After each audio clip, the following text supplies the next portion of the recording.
All right, here is a video guide for question number 6 from our Chapter 2 assessment, looking for this angle that is marked with a question mark down here. This is a great question because it's going to require us to use many of our angle relationships, the first being supplementary. Okay, so we have 155 here. Well, 155 in this angle, this black angle that I'm going to put in here, that 155 and that black angle are supplementary, meaning they're going to add up to 180. And so to find that black angle, what I can do is I can take 180 minus the 155 and see what's left over, and when I do that I get 25. So this black angle down here that got moved a little bit, this black angle down here is 25.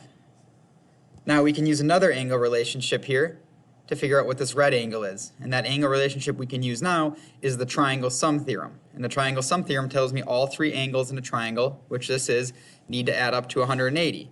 And so what I can do is say, okay, well then 25 plus 60 plus this red angle need to equal 180, and I can solve for that missing angle by subtracting over 25 and subtracting over 60.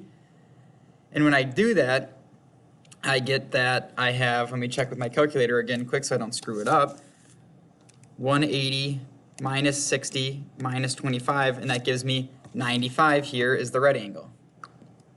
Okay, well 95 and the question mark are again supplementary, so this blue angle here and the 95 are supplementary, meaning they have to add to 180, so I can do 180 minus the 95 and see what's left over, and that would give me 85, and 85 would be my answer there for my question mark angle. Okay, so just using supplementary angles in the triangle sum theorem, one step at a time. You can see it was 3 steps, and that's why it was a 3-point problem.